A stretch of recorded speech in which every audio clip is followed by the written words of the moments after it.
Shingshok Jampe Jetsu Lama La Shoshen Gupe Sawa Tape Tu Dele Sawa Gupe Keneshi Keshin Jetsu Nampa Jingi Lo Lenshi Samshi Nefe Nejo Di Neka Dupe Loze Dutome Teme Sedi Java Yen Wa Dada Nimpo Lempa Jingi Lo Nasan Doner Bawe Mepempe Ninge Kenge Sona Kapto Shing Tempon Getso Nena Ligate Sopa Dojen Tempa Jingiko Velam Yomo Manon Nakuto Tuna Somi Shosi Mampatse Tame Jigo Sitso Shembo Shuka Kenwa Jingiko Sukat Samadhawe Kawabi Yawe Sekazame Lobane Lavson Pape Norge Zosonte Tarpe Kensen Simpra Chingilo Yaka Kawali Kunavima Yanya Brigis Yapes Kusame Luka Bula Sewe Mashinu Chemi Nitye Kawa Chingilo Dunga Chama Sangha Midachi Dela Najan Shoshe Mepani Tada Sheda Keva Yungin She Shemde Kawa Keva Jingiro Rani Chekwa Zingre Chanedi Miga Dunga Kepa Yutone Velen Dela Kundu Sujete Dazin Dache Japa Jingiro Nanam Jesum de la Capello, Taie Yante Jue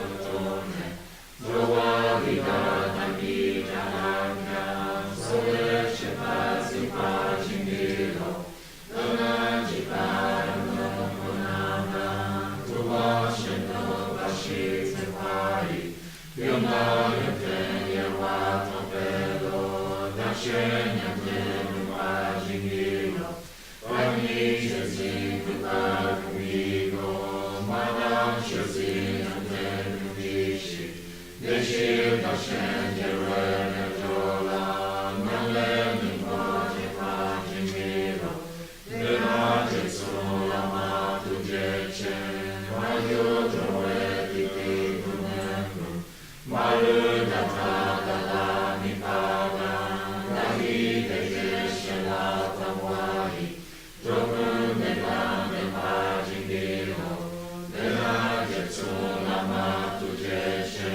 Mario Dove Miguel Malu Data Dala Mipada, Davide Geshe La Tamwai, Dopo della Pagingino, della Gesù Lama Tujece, Mario Dove Miguel Maluda Kada Mipada, Davide Geshe La Tamwai, Gokun de Nande Pagimiro, Jego Yongante, Mida Dume Shaka Pakyotya, Lene Veduze Pegutone, Genenam Dura Pagimiro, Dona Samena Vashishaya, Chaguni Poto Nena Mendi, Yachu Seniga Vera Yute, Chideva Shiva Pagimiro, Yovashi Dona Peta Peki, Shreladam Tukola Javada, Lojodam Sila Jena Dengi, Tejoda Cheche Pagimiro, Tomelu Nakya Pecho Deshe, Jadani Jela Pesa Pai, Jonasi Soce Lenta Veci, Chanchu Senigio Pagimiro, Dusungya Vakumita Chila, Nandavya Seto Peginashi,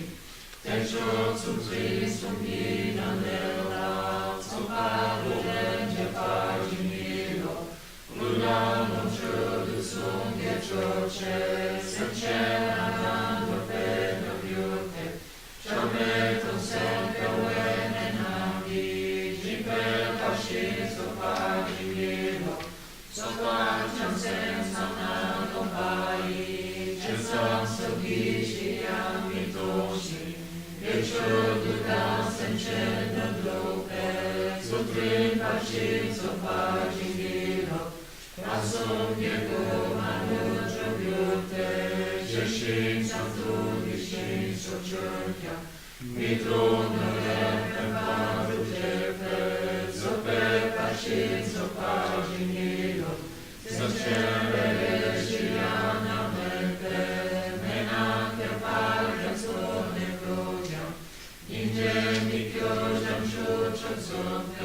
Sendro parchin sopra jingilo Kams nambra yewe kyumbane Chogu dembe tombe nelula Sechi nyambra jobe dinzingi Samdem parchin sopra jingilo Semchi sosoro tope shiravi Jampe shinjam yachen namewa Dodam shana kenya jogi Shira parchin sopra jingilo Chinam chanam yumam nilandam Tam prezzonam da surgiscindo Nayam de fame prezzutone Yume tinzin sopra jingilo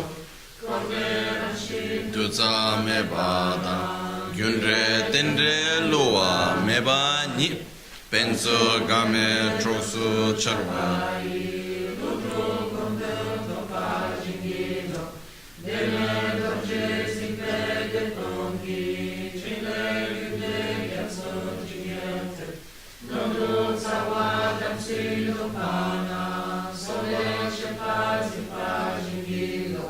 Che si pago violetto sunto, viole rimpada con i giorni, tra me nasce prima pugnante, canna la cuccia guardi in filo, mi viene che tu ti ho dato, non chioscia sempre pare giova, o servi un lusso tu giù pela, servi non tu io guardi in filo, la nama sinci vede gena, senza sagnala me poani, tonai andaglia veda nani, da pesci dudro paginilo, tonai che scinde guarda cielo, un po' più chi da me Gesune, sotto chi sa guarda zimpe, se chi tu voglio guardi milo, Ombra sangebe korge doma nido thagurte neka tarto gunda malupa mel hungi drupe trashitso.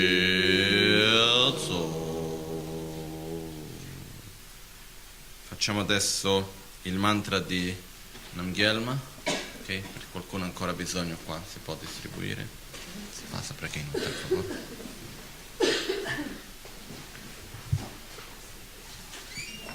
Come da som para mim, por favor. Som.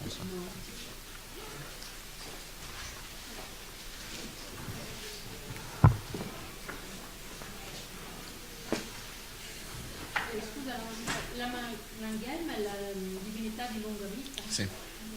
Namgyalma.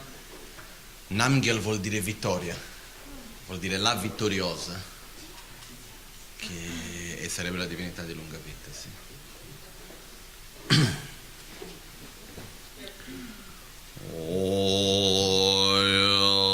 Chase deshin shebe tsu tor taye nambra gyawa che malu paro jimba tepe gyawe segi shinto tema omo brum soha omo amrita ayurdate soha Omo Brum Soha, Omo Amrita Ayurdate Soha, Omo Brum Soha, Omo Amrita Ayurdate Soha.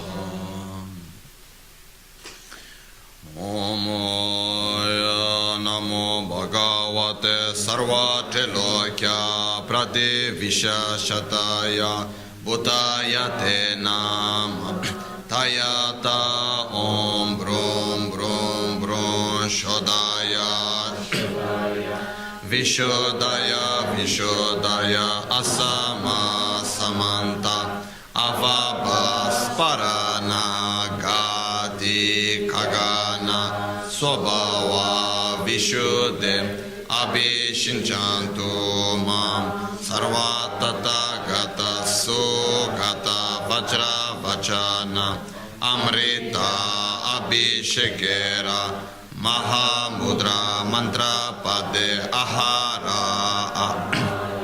Mama Ayo Sandarani Shodaya Shodaya Vishodaya Vishodaya Kagana Swabhava Vishuddhe Ushnisha Vijaya Parishuddhe Saharsa Rasmi Sanchodit Sarvatata Gata Avalokini Shat Paramita Paripurani Sarvatata Gata Mat Dasha Bhumi Pratishtite Sarvatata Gata Hridaya Adishtana Adishtite Mudre Mudre Mahamud Vajrakaya Samatana Parishud Sarva Karma Avarana Vishuddhe Prati Nivarratai Mama Ayur Vishuddhe Sarva Tata Gata Samaya Adishtana Adishtite Om Muni Muni Mahamun Vimuni Vimuni Mahavimun Mati Mati Mahamati Mamati Sumati Tatata Bhuta Koti Parishuddhe Visputa Buddhishuddhe He He Jaya Jaya Vijaya Vijaya Smara Smara Spara Spara Sparaye Sparaye Sarva Buddha Adishtana Adishtit Shuddhe Shuddhe Buddhe Buddhe Vajre Vajre Maha Vajre Su Vajre Vajre Garbe Jaya Garbe Vijaya Garbe Vajre Javala Garbe Vajro Bhave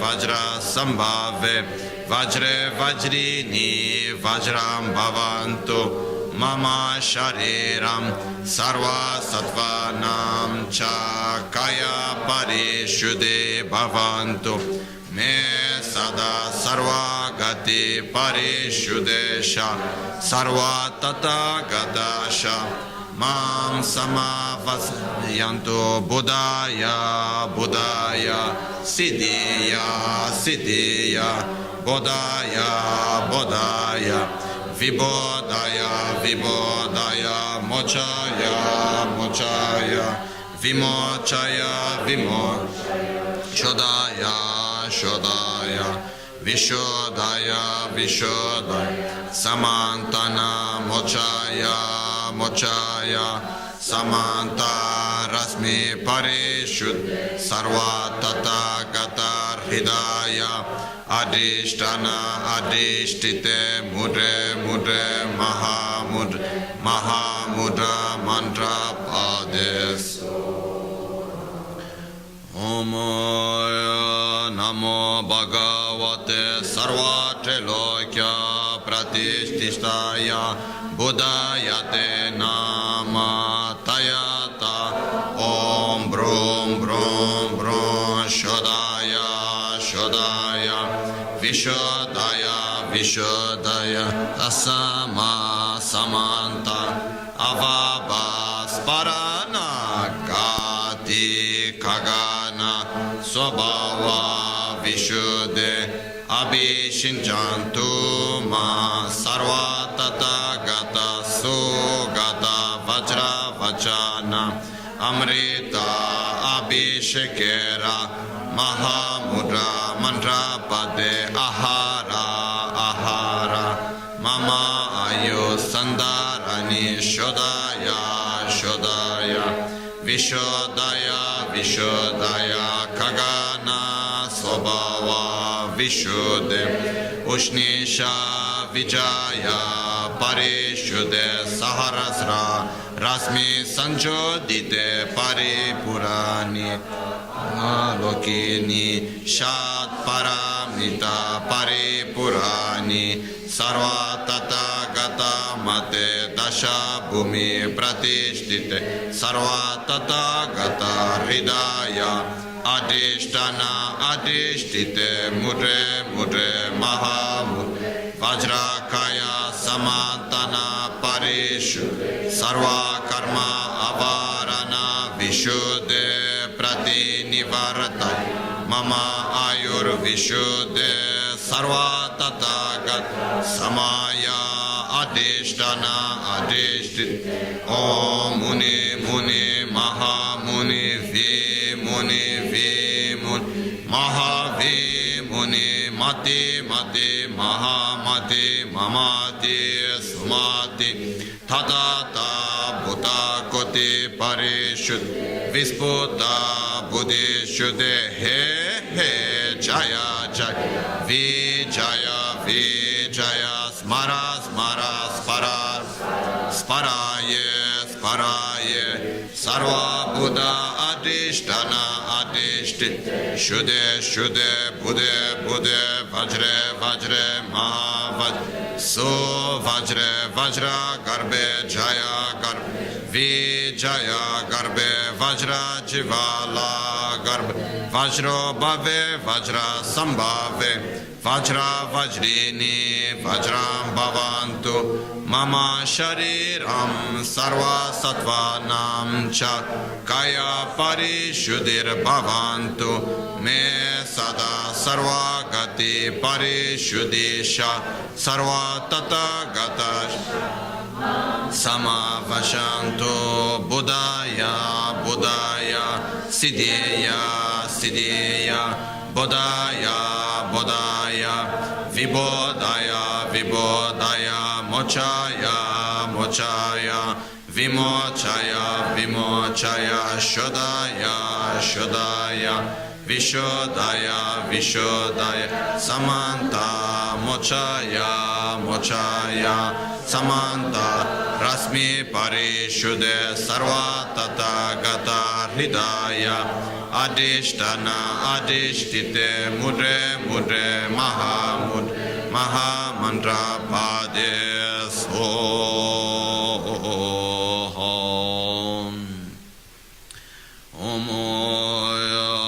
Namo Bhagavate Sarva Trilokya Prati Vishishtaya Buddhayate Nama Tayata Om Brum Brum Brum Shodaya Shodaya Vishodaya Vishodaya Asama Samanta Avabas Parana Gati Kagana Swabhava Vishuddhe Abhishichantu Mam Sarva Tata Gata Sugata Varavachana Amrita Abhishekera Mahamudra Mantra Pade Ahara Ahara Mama Ayo Sandarani Shodaya Shodaya Vishodaya Vishodaya Kagana Swabhava Vishuddhe Ushnisha Vijaya Parishuddhe Saharasra Rasmi Sanjodite Sarva Tatagat Avalokini Shat Paramita Paripurani Sarva Tatagata Mate Dasha Bhumi Pratishtit Sarva Tatagata Hridaya Adishtana Adishtite Mudre Mudre Mahamud Vajrakaya Samatana Parishu Sarva Karma Avarana Vishuddhe Prati Nivarataya Mama Ayur Vishuddhe Sarva Tatagata Samaya Adishtana Adishtite Om Muni Muni Maham Vimuni Vimuni Mahavimuni Mati Mati Mahamati Mamati Sumati Tatata Bhuta Koti Gati Parishud Visputa Buddhishud He He Jaya Jaya Vijaya Vijaya Smara Smara Spara Spara Sparaye Sparaye Sarva Buddha Adhishtana Adhishti Shude Shude Bude Bude Vajre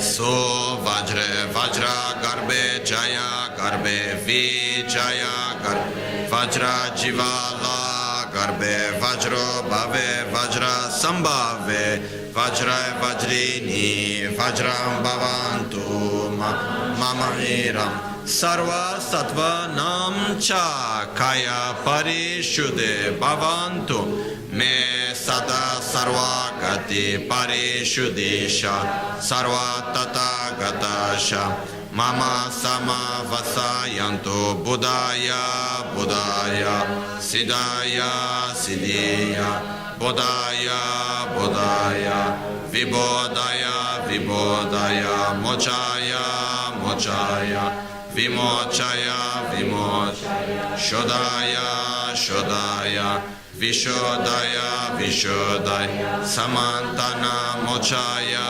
Mochaya Samanta Rasmi Parish Sarva Tata Gatar Hidaya Adhishtana Adhishtite Mudre Mudre Mahamudre Mahamudre Padyeso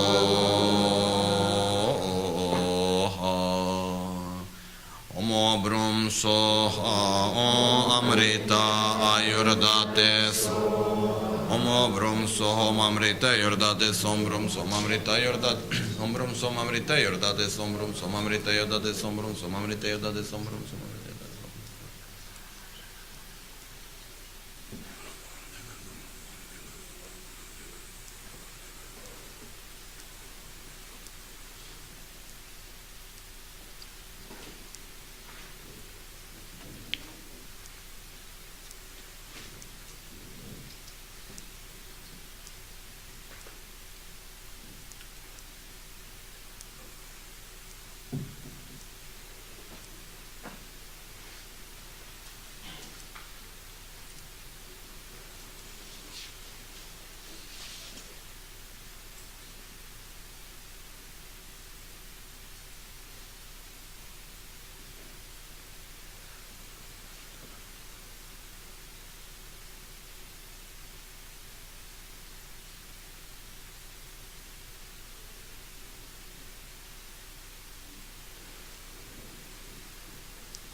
Soha Omo Brum Soha Omo Amrita Ayurdate Soha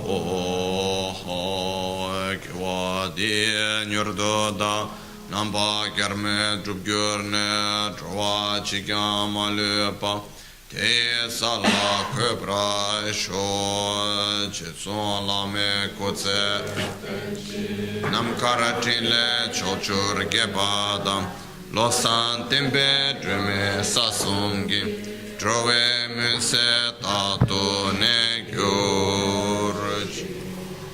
Tumi Chive Tsema Tomanat Nambar Galme Ko Sewa Tongne Chida Pachon Nyurdo Topar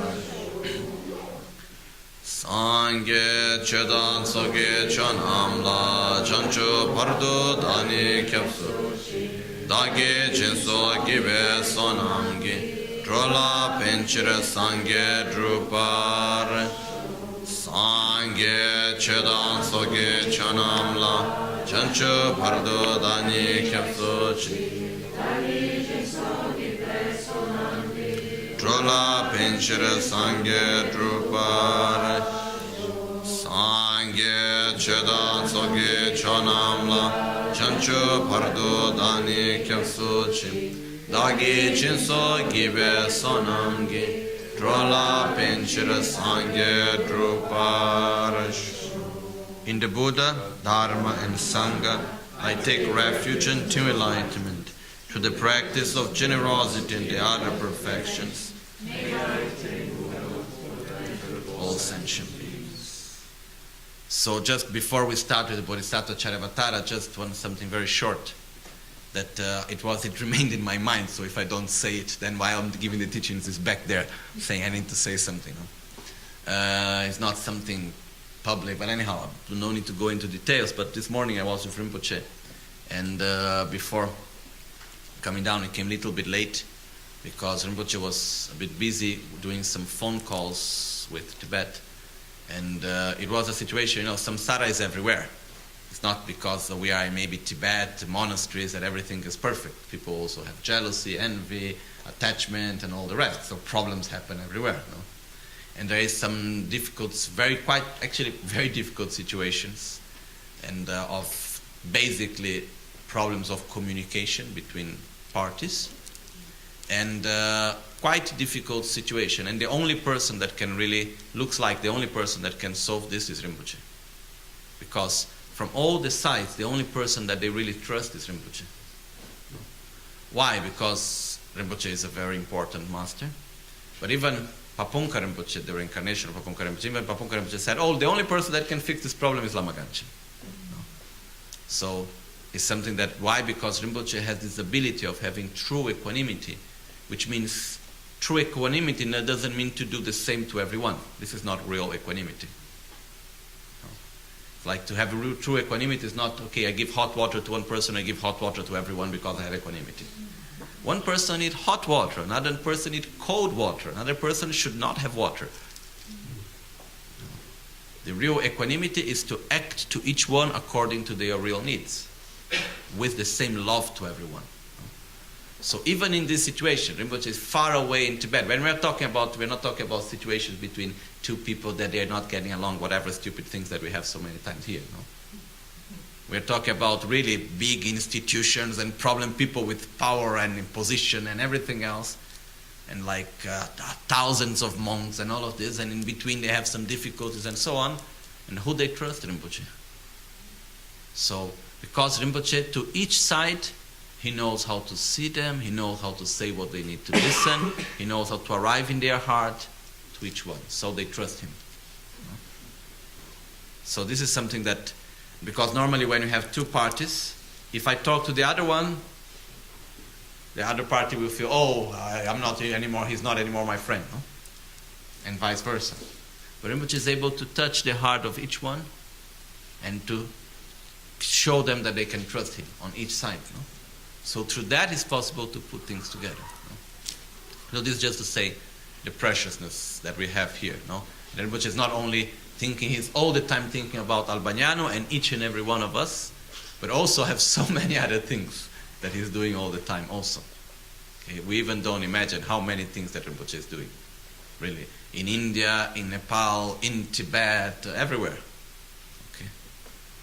Quindi in realtà non immaginiamo neanche quante cose Rinpoche faccia in Nepal, in India, in Tibet, eccetera, eccetera, e la gran maggioranza delle cose nella quale il suo nome non apparirà mai. Cose che lui fa per aiutare, dà i consigli. E ci sono tante persone in realtà in India, in Tibet, in diverse parti che hanno posizioni importanti, che hanno Rinpoche come riferimento, che ogni tanto lo chiamano, chiedono i consigli, lui gli indica la strada, eccetera, eccetera. Sono tantissimi, noi non sappiamo, io alcune li so, però non sappiamo neanche. Also many people really, with important positions, like in India and Tibet and so on, that very often call Rinpoche for advice. And Rinpoche is really showing the path, you do this, you don't do that, go in this way, and so on. It's really a lot. So this is just for sharing. So, we have reached the part of the text that is talking about the lack of inherent existence of phenomena, the correct view of reality regarding phenomena, and what is very important for us to understand is that we need to see the way how we relate to reality. Because it's not a matter of just understanding. When you talk about the correct view of reality, the basic concept is actually quite simple. Something, we can take in 5 minutes we can understand. Even less, 1 minute we can understand the basic concept. I teach sometimes to kids in the school, they understand it, the basic concept. But understanding the basic concept and really getting it is completely two different things. Because when you talk about the basic concept, for example, there are many ways of explaining it, but one of them is like, we live in a world that is subjective, right? But how do we, if we put the two things, the world where we live is objective or is subjective? Subjective world. But how do we experience this world? How do we see it? How do we relate to the world? As being in a world that is objective or subjective? Objective. Okay. So, what is ignorance? Is the ignorance that we see the subjective world as being objective. Okay? If I take, for instance, the flowers. Are the flowers subjective or objective? Subjective. It depends on the observer for what it is. But how do we relate ourselves to it? As being objective. Okay? So technically, it's quite simple, okay? Normally we use another words which we say it is relative or absolute. It's relative. But how do we relate to the phenomena that are relative? As if they were absolute. Okay? So what is ignorance? Is seeing phenomena that are relative as if they were absolute. Okay? So, but the point is the following, that understanding the basic concept is not that difficult. The problem is that how can I change my mind in order to experience phenomena really as being relative, as being subjective? Because to say is simple. Oh yes, phenomena that are actually relative, I see them as absolute, but actually they are relative. Okay, but how can I change my mind in a deep level? So when I see things, when I feel sensations, when I have everything that I perceive it, the relative as relative. How can I get there? How do you train your mind to do that? Because, as you said, emotions, they arise without being announced. How do you train your mind? Because emotions, they're going to arise, like somebody dies, or you get fired, or you get into a huge fight. They're emotions that you cannot control. How do you train your mind to deal with them in a better way? Okay. There are many ways that we can do that, in many levels. The point that we are getting today about ignorance, we are going to the root of it. Sometimes some texts give the example of a big army, and if you're able to destroy the main general or the king, the army loses completely the power. But before you can get to the king, you need to go first to the soldiers, and then you need to go through the generals, and then slowly you can get to the king. If you are really wise enough that you can sneak inside and kill the king, then you won the war, right? So, in one level, there are different ways of doing. One way is first dealing with every soldier. Okay, it's a long way, but it's easier. So what's that? It's dealing with our negative emotions of anger here, jealousy there, pride, and there are many ways of doing that. The main way is that first we need to understand what's the correct behavior. We need to understand what's the correct way of dealing with things. Then we need to induce ourselves to positive emotions, like in an almost artificial way. As we were saying yesterday, what we do. For example, in a moment where I am calm, first I reflect upon the importance of patience, the harm of anger, and so on. Like we have the 6th chapter of Bodhisattva Charyavatara. So we read it, we reflect upon it until we get to the conclusion very clear. There is no reason in the world why I should get angry. Doesn't matter. Then we get to that conclusion. We stay a little bit in it. Then we take that mind and we keep it aside, like hiding behind the curtain somewhere. Then we imagine a situation that makes us angry. We really visualize ourselves in it. And we let the situation appear and we let the anger start to arise. And then when we see that the anger is coming up, really, I'm not faking, really appearing, then that mind comes out of the curtain and said, no, that's not the way to deal with it. Why are you getting angry?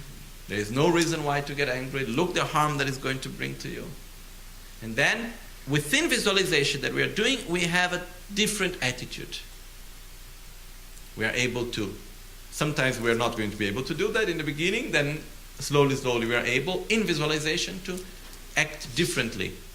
Instead of acting with anger, we are able to direct our mind and have, maybe first we are neutral, then we can have an opposite attitude of maybe love or comprehension or compassion or whatever. And if we do this in visualization, we are teaching ourselves the way to behave correctly. So gradually, when we will be in the actual situation, we will have the memory of that way of doing things. And then we will act in a different way. So when we talk about reflecting and meditation, the knowledge is just the first step. Then I need to take that understanding and apply it where the poison is. The antidote must be applied where the poison lies. That's why I need to call anger, I need to call jealousy, I need to call envy or ignorance. I need to see the shadow so I can apply light. And then the change will come. Because also from the neuroscientific view, there is no much difference for our brain of what we experience through our 5 senses and what we visualize. And when we are in front of a situation, actually the reactions that we have, our emotions and so on, they are not based on understanding, but they are based on experiences we had in the past. So if we teach ourselves by inducing ourselves in positive way of reacting to certain situations through visualization, we keep this memory in a deeper level. So next time I am in that situation, really, I have that memory of the way of acting, and then gradually I can change. This is the way how we do that. And regarding the specific point where we are, that's why it's so important for us to see our own ignorance. Because it's not a matter only of understanding the theoretical part, which is quite complicated itself if we go really to the details, but it's important. But once I have understood the theory, I need to apply it. And apply it is not just a matter of really understanding and trying to sit and meditate and only think about emptiness. You know, I can sit and meditate and think about emptiness for a long time. It's going to be of benefit, yes, but it's not really going to solve much. If I do not apply the knowledge of emptiness, of wisdom, where my own ignorance lies. That's why in the Shantideva, in the Bodhisattva Charyavatara says, Tak pengola marek parting möme zingmain. Without entering in contact with the designated object, tak pengola marek par, without touching, without entering in contact with the designated object, ting möme zingmain. We cannot perceive its non-existence. I cannot understand the lack of existence of an elephant if I don't know what an elephant is. First I must know it so I can say that it's wrong, that it doesn't exist. So in the same way, first I must see my own ignorance so that I can eliminate it.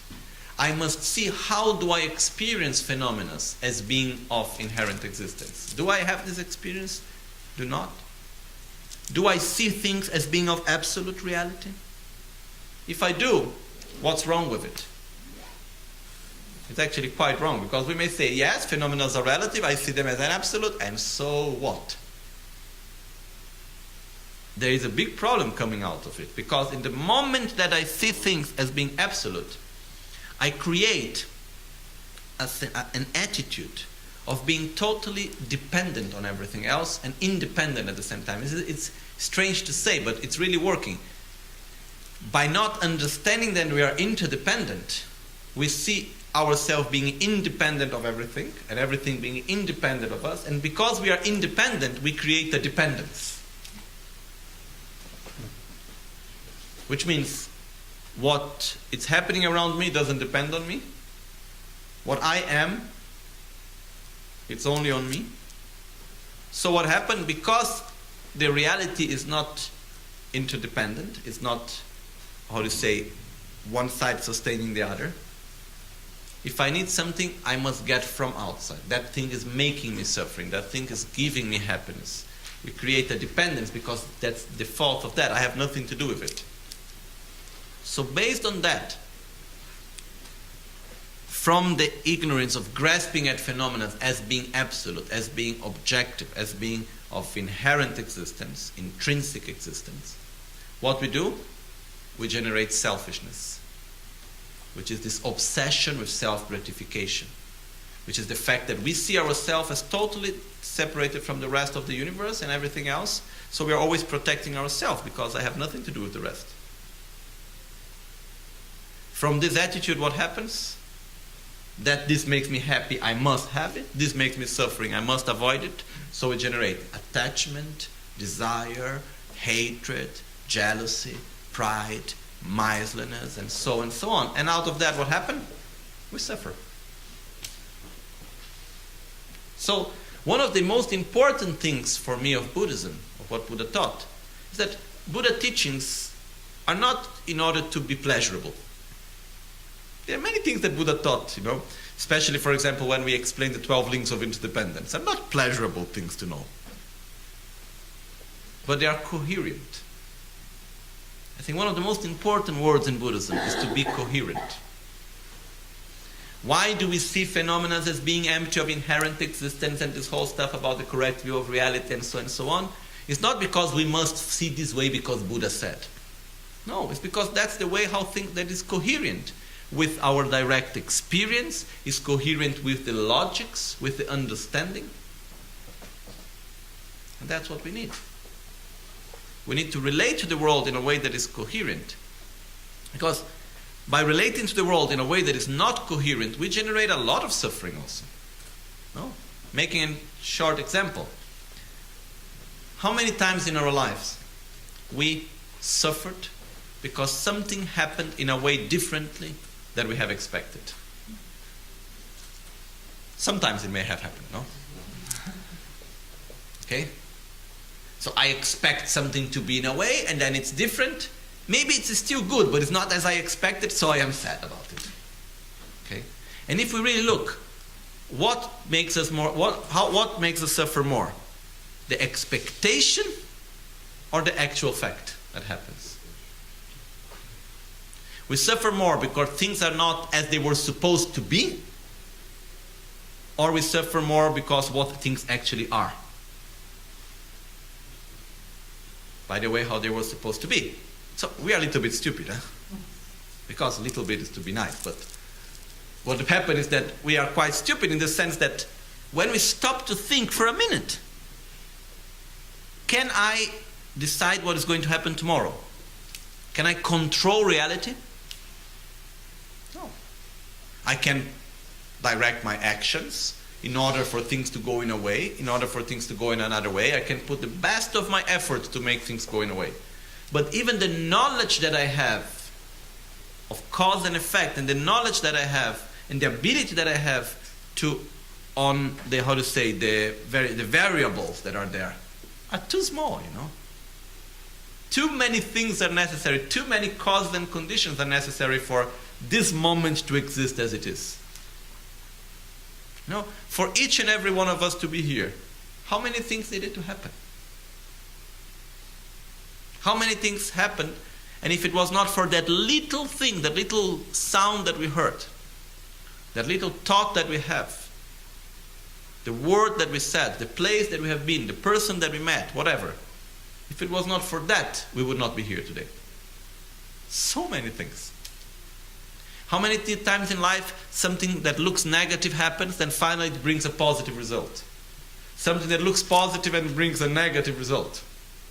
So really we have no control What we can do is direct our actions in the best of our abilities with coherence and follow. And in the moment that we understand this interdependence, oh, it's so pleasurable. It's like we take away such a heavy weight that we bring in our shoulder. Because in the moment that we think that we don't understand the interdependence, we live in this expectation that things should be as we want. So finally we end up blaming ourselves because things are not the way that we expected them to be, or we end up blaming someone else, and then we go into conflict and fight and so on. When actually it's simply because phenomena are interdependent and everything depends on causes and conditions and parts and so, and it's very complex, the whole thing. And we cannot control it. We can do our best every moment. And for me, it's very important really to have deep respect and humbleness in front of interdependence. Because why things are like this, as they are right now? Because causes and conditions are there for it to be in this way, and because I am the observer, I see them in this way also. You put the observer together with the causes and conditions, that's what I experience. So, for example, if we simply had the simple coherence of relating to the world, being aware that I am nothing more, nothing less than a little part doing my own activity, and the expectation that I have is nothing more, nothing less than a projection that I have. Because when things don't go in the way I expected, what should we say really? Oh, I expected something differently. Oh, look how silly I was. And not look how stupid this person is, what went wrong. Because when something doesn't go in the way we expected, it's not that we are sad because we expected differently. We become offended by reality. Okay? How you dare do this to me, you know? So we blame, we feel that we are a victim, or we feel guilty, what have I done for things to be in this way? Who's the one to blame? So many sufferings and so many thoughts come to our mind that actually brings no benefit. Out of what? A simple lack of coherence with reality. Okay? So, when we get to this, it really brings a great level of relaxation. It really brings a great level of, oh, okay, things are interdependent. How wonderful. We need to move with the flow of reality, of experience, of life. You know, and respect it and rejoice about things, how things go. In some religions that are believe in God, like how do you say in English? Monotheistic religions. Yeah, the monotheistic religions. They say, oh, you must trust God. Have faith in God and follow God. God will provide. If we take the similar saying to the Buddhist perspective, it says, you must have trust in interdependence. You follow the right way, cause and you create the right cause. When the conditions will come, you have got the right result. In the same way that in this monotheistic religions, it's said, the only true, justice is in the hand of God. It's the divine justice. In Buddhism, what would we say? The only true justice is the justice of interdependence. You do an action. If you are fortunate enough, you will be able to purify it so you don't need to pay the consequences. Otherwise, you will get it, you know. And it's the same thing. Everything that I do, there is a coherence. If I act in a way, the result will come in that way. So when we develop a deep trust in interdependence, what happens to that? We follow our path. Are there going to be difficulties? Many. But I know that if I follow in the right way, I will get the right results. I will go in the right way. And this brings us a sense of certainty. It's really something that is like a warmth. It's really very important in this manner. Okay? So, to have this perception of phenomena, of reality, to relate to reality in a coherent manner, it's so important because it puts us in peace with everything else. It helps us to develop love, compassion, respect, gratitude, so many things. Okay? But we must understand at the same time that when we talk about the right view of reality, interdependence, that phenomena are relative. We are not saying that this is one reality, that things are relative, and then there is another reality where things are absolute, the ultimate reality, absolute reality. Is there an absolute reality? Yes. What's the absolute reality? That nothing exists in an absolute way. What's the ultimate reality? That nothing exists in an ultimate manner. Okay? That's why relative reality, what's the relative reality of the bottle? Its existence as a bottle, which means with being interdependent with its parts, with the observer, with all of this. That's what it means when it exists as a bottle. Okay? What's the ultimate reality of the bottle? That the bottle doesn't exist as a bottle only by itself, that it is interdependent, so that it lacks inherent existence. That's the ultimate existence reality of the bottle. But one cannot exist without the other. This we can see also in verse 108 of the Guru Puja. Korderanshin dudza mebadan tende Korderanshin dudza mebadan tende lua meba mebani game to how come now? Not coming. My mind is in English mode. Penso game troso charo ailu drugondon topar jingilop. We need to see that they are, how do you say,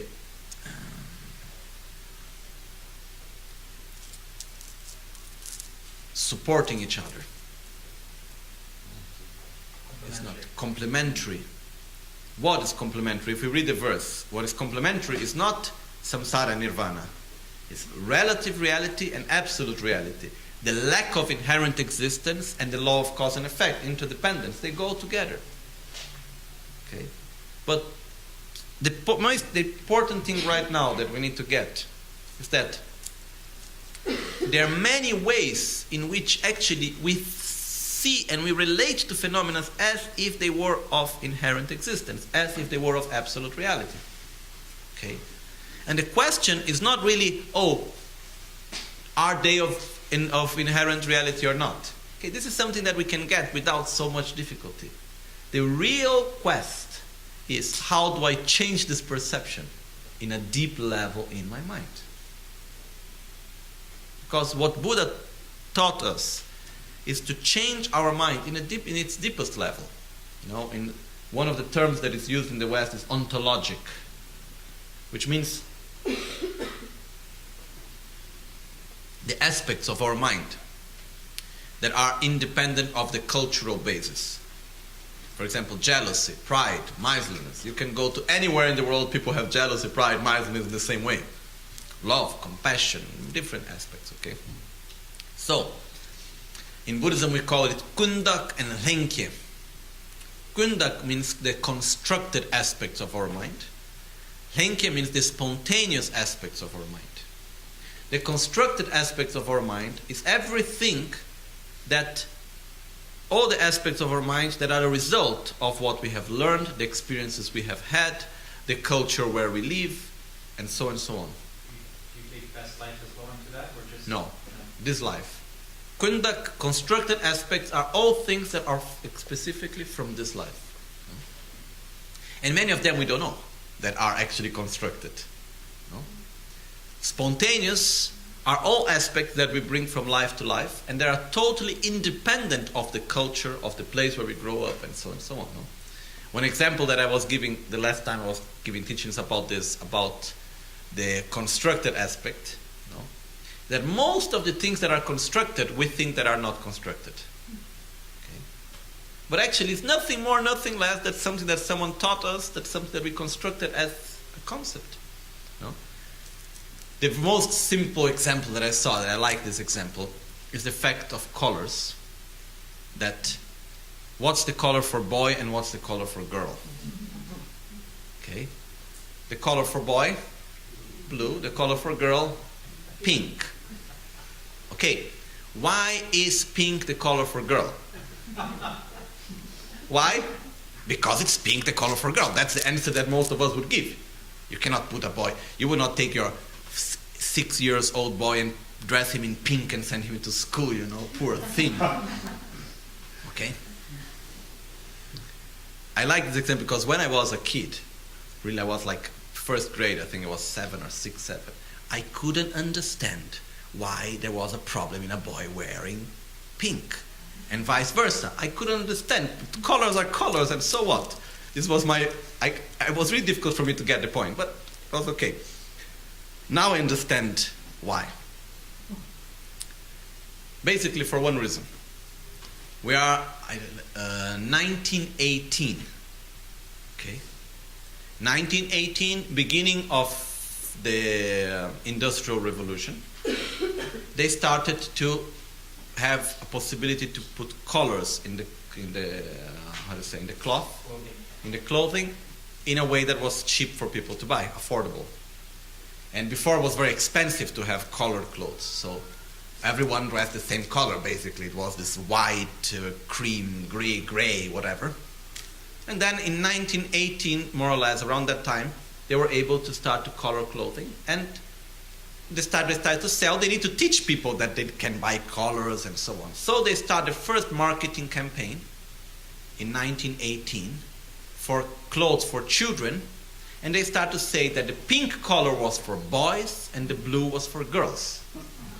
Because they decided at the time that pink was a strong color and blue was a soft color. So pink was for girls and blue was for boys. And they sell like this. 1920, 2 years later, they still need to sell more, but people are not used to buy so much like they are today, like every 6 months buy new clothes. So what they did, they said, okay, in order to sell more, we changed the colors. And they made a whole marketing campaign that, no, it's wrong. Blue is for boys and pink is for girls. Since 1920, we are in 2014, we still follow.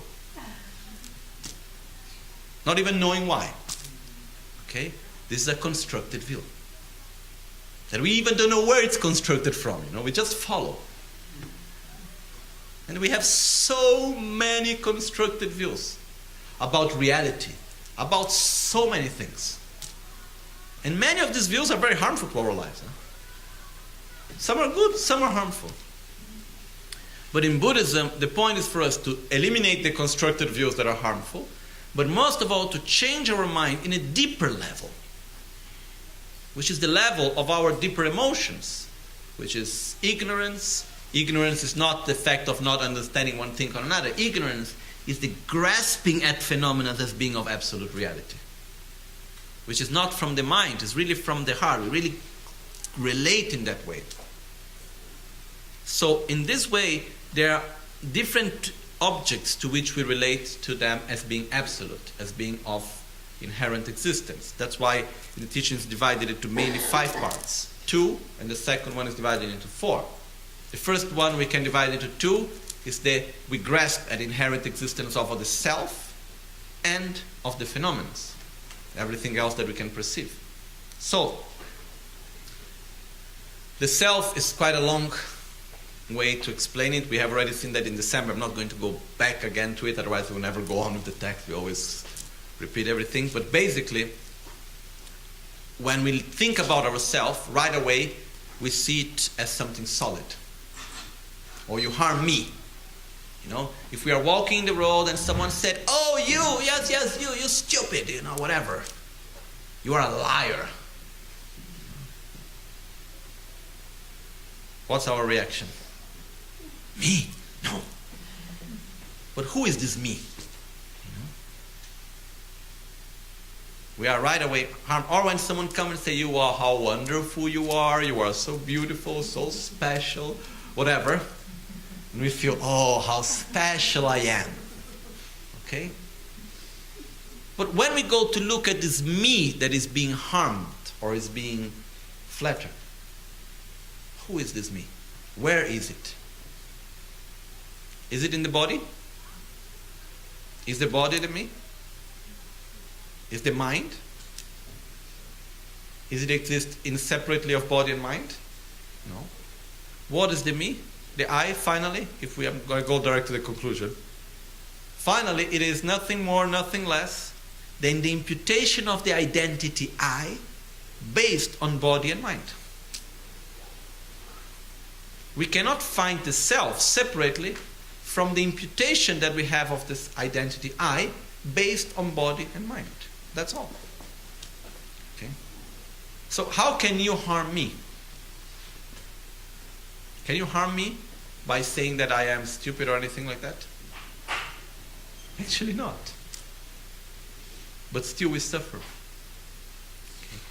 So actually, when we have all this type of reactions, we feel as we existed by our own characteristics in a way. Okay? But once we understand the interdependence of our mind, the interdependence of the self, then all of this is different. Okay? The other part is the lack of inherent existence of phenomena, because we grab at everything else as being of inherent existence. And then here we can divide it into 4 parts, which is called the Jempa Nyarsha.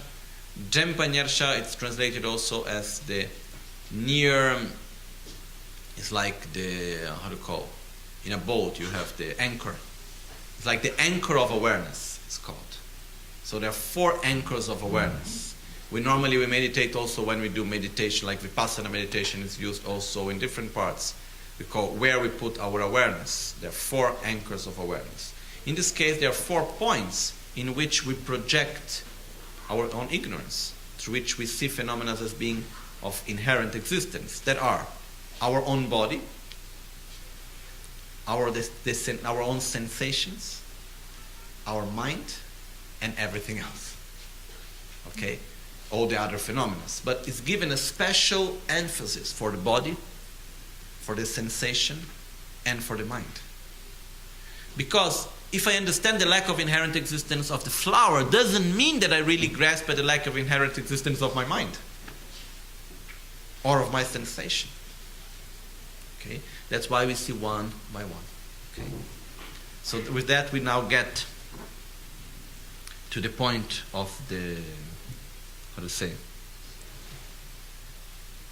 the point of the text where we were.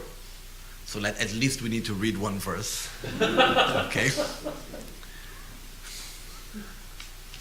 But it's important to do, when we talk about this subject, it's very important for me to talk more openly also, more freely, because if we stick too much only to the text, many of us, if we do it, every day and we start following, and then it's okay, we can go directly, but otherwise we always need an introduction to bring back to our own reality, to understand the context where we are. Otherwise it can just look like something, a mental game very far away from us, when actually it's nothing more, nothing less than the key for happiness, the real key for everything. Okay. Quindi adesso riprendiamo un attimino il testo, almeno un versetto lo dobbiamo leggere, però non abbiamo fretta di leggere il testo, di finirlo. Più che altro è importante vederlo nel modo giusto e contestualizzarlo ogni volta anche, perché se no c'è il pericolo di sembrare un semplice gioco mentale, di filosofico o qualcosa, invece è la chiave per la nostra propria felicità. Okay. All right. Andiamo a vedere il testo, un attimino solo, tibetano. Gyuran shin druba gapa wan tabadira marela. Tene sono na shikima gomba neljo la neba sorwa jemba nyawar shapa gomba sorwa range ngo ran shin druba gapa sorwa dunga ge ran shikima druba dunga teni tuyo na chite rabga la mine dena nyange tung sokla shimso chite gami che topdan dembe silnin chir galte tenyong mayina kangshin nyamnyong da niming Tetse tsorwa chitaring Dunge chamo nituyo teye rakpa salminam Tenye tele shenga tsal Shena chani teyan te Kalte galken keba na dunga keba minani Tsorwa tokpa ngun sheni Yingche chawar drup minam. Verse 88. verso 88.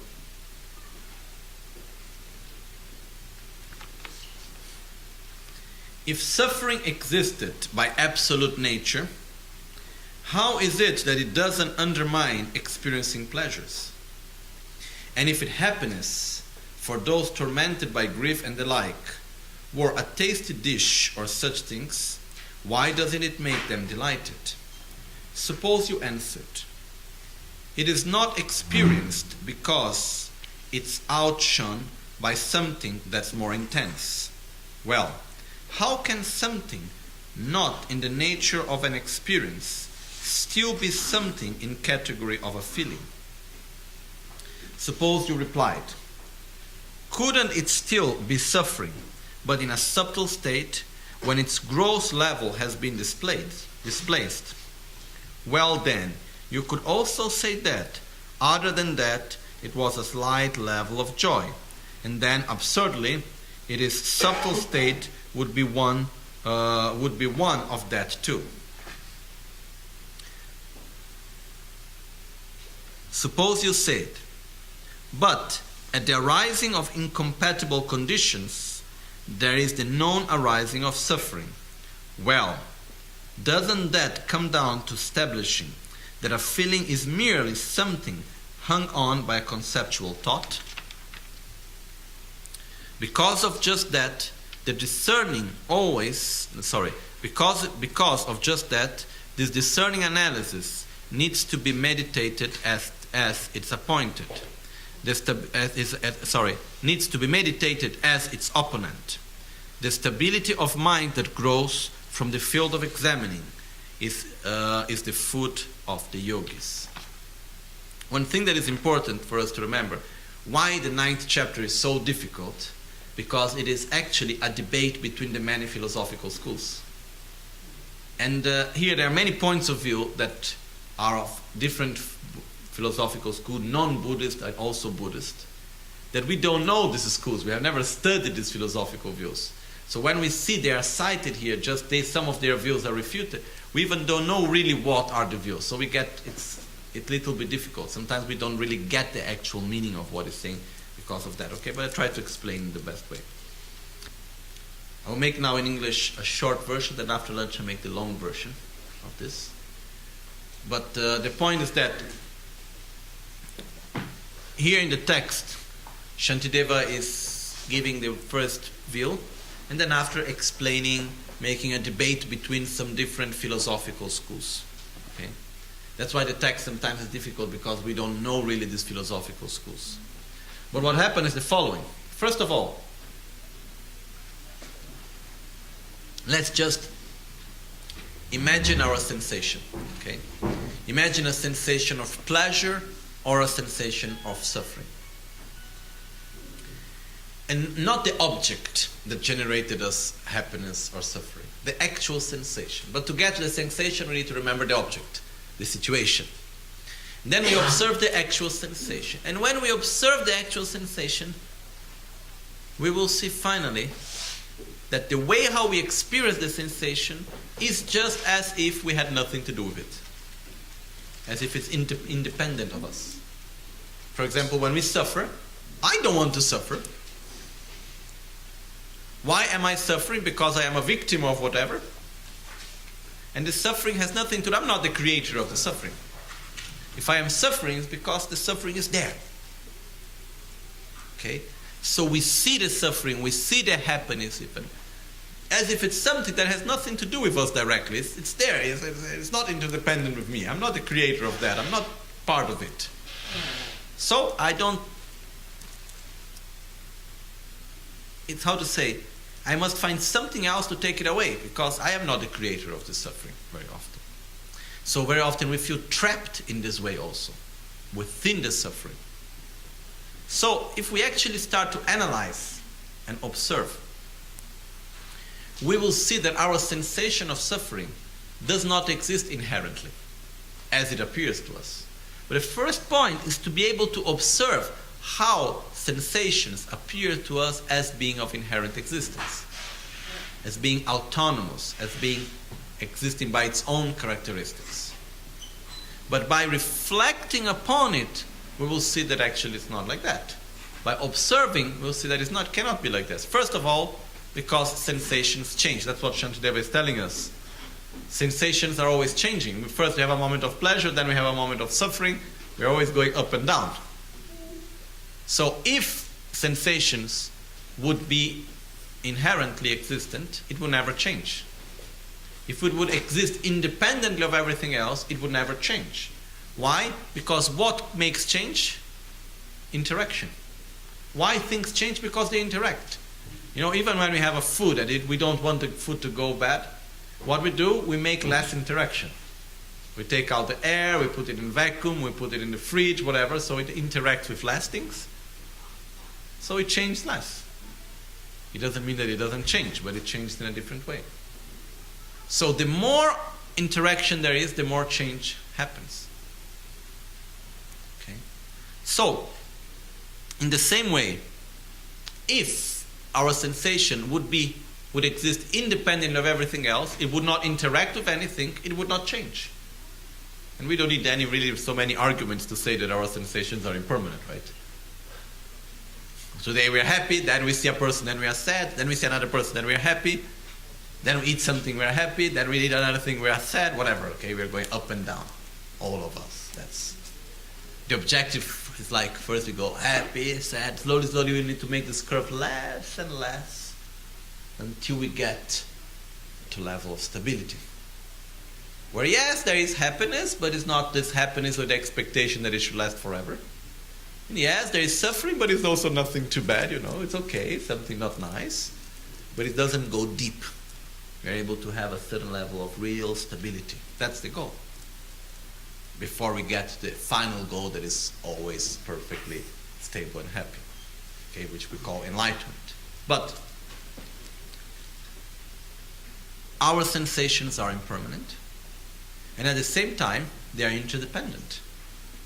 So, why am I feeling sadness, or why am I feeling suffering? Simply because there is an object that I perceive. There is my senses that perceive that object. There is a consciousness of sense consciousness that is perceiving that sense. There is an imputation of the name. There are memories that come back. There are so many things put together that create that sensation. So when we go to look for the sensation and say, where is the sensation of suffering? Is it in the memory?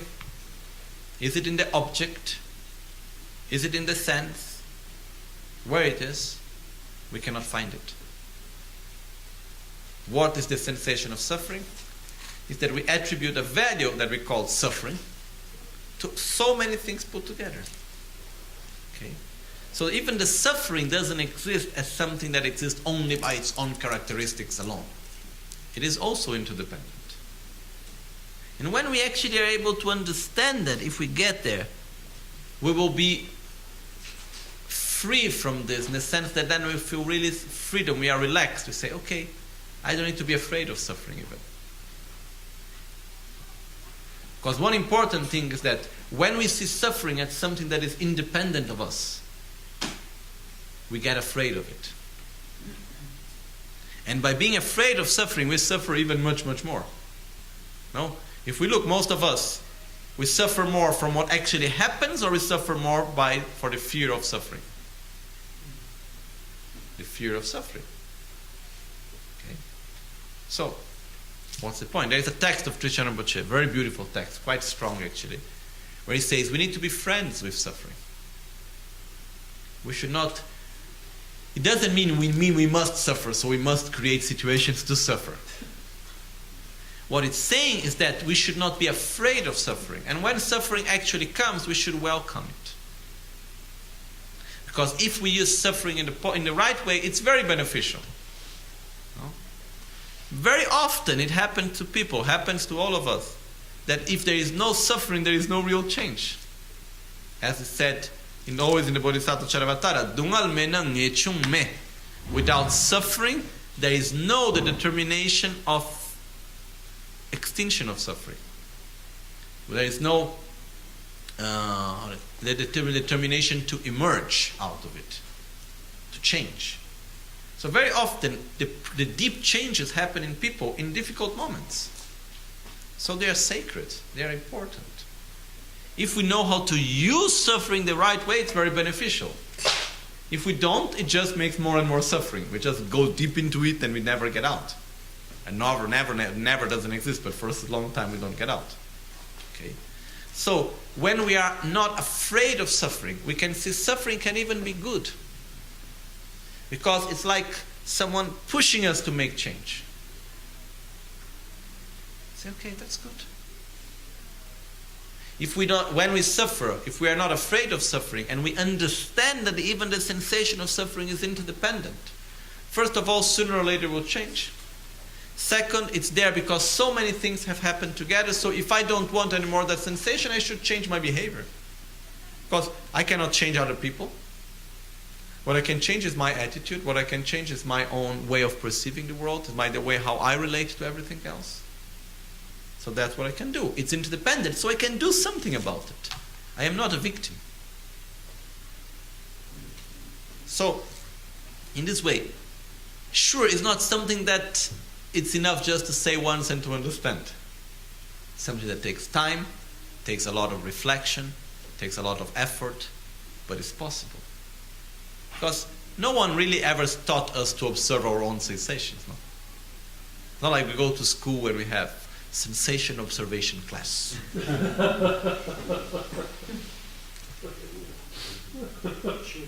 Should. That's what Rinpoche is always saying. Since many years, we should have non-formal education, which is the education that helps us to understand better ourselves and better the world and to be more coherent and so on. Okay? But the problem is that we live in a world where all this part of non-formal is being seen as a part of religion. And religion is something bad. We cannot force anyone to religion, so even we don't take the good things of it. And whenever it's given, also it's given not very often in the right way. Okay, this is a whole other, different subject, okay? But the point is that no one really ever taught us, most of us, to observe our sensations. But it's very important. Because when we start really to observe our sensations, we are going to see that they are much less solid as they appear to be. I remember one time I was manifesting a lot of suffering. It has not been the time that I suffered the most. There were other moments that I suffered more. But there was the times that I really suffered, I never really manifested really the suffering. I don't give so much importance there. Okay. But this time something quite strong happened many years ago. And I started to suffer a lot about it. I was crying the whole night.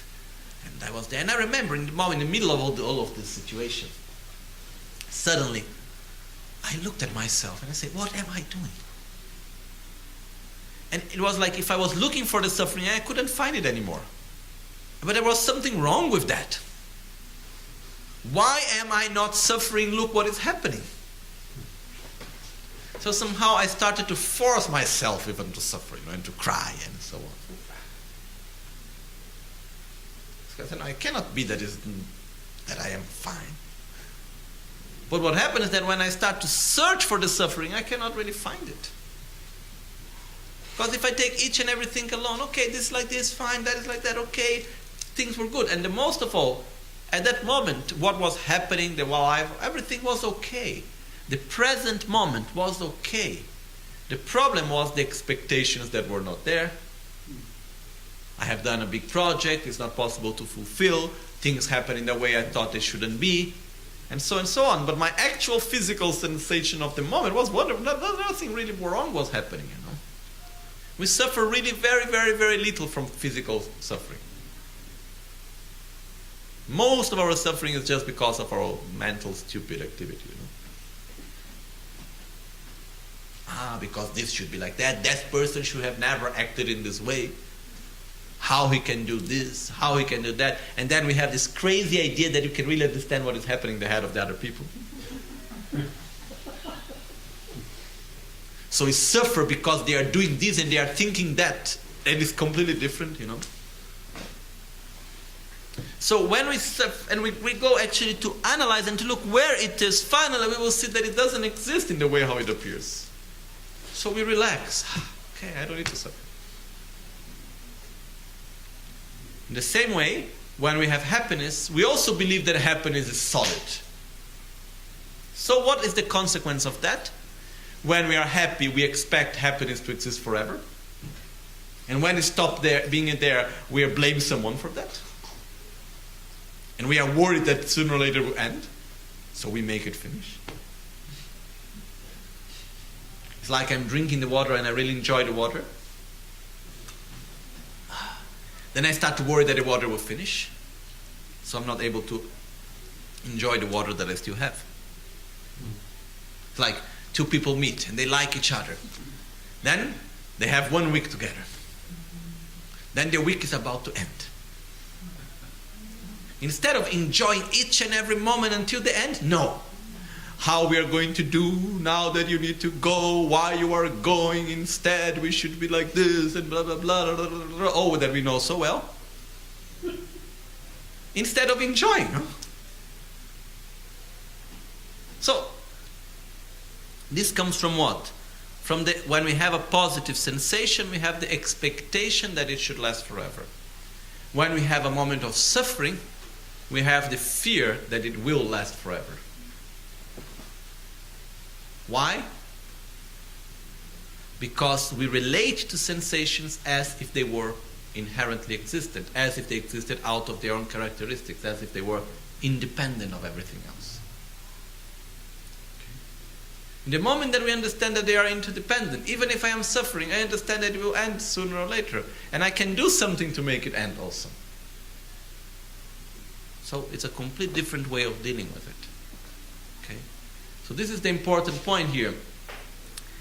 The text is actually going through this distinction, talk about, okay, that sensations are impermanent, why? So they cannot be of inherent existence and so on. And finally saying, you need to understand that sensations lack inherent existence, and that's the path of meditation of the yogi. No? In verse 92 it says, because of just that, this discerning analysis need to be meditated as its opponent. Which means, because the fact that sensations, you see the last verse, a feeling is merely something hung on by a conceptual thought. Sensation is something that is nothing more, nothing less than the imposition, that the imputation that we give of the name suffering or whatever, together with all the parts that is there. And because of that, we need to analyze it and use this as an opponent to the idea that sensations are solid. And by that, this stability of mind, when we are able to keep stability of mind, understanding the interdependence of sensation, this is the way, it's said here, from the field of examining, the stability of mind that grows from the field of examining is the food of the yogis. It's a poetic way of saying that's what you should meditate on. Okay? Which means understanding the interdependence of sensations. Okay? So, we should analyze it, we should observe it as the best as we can. And this will help us to live the world in a much more coherent way, much more relaxed way.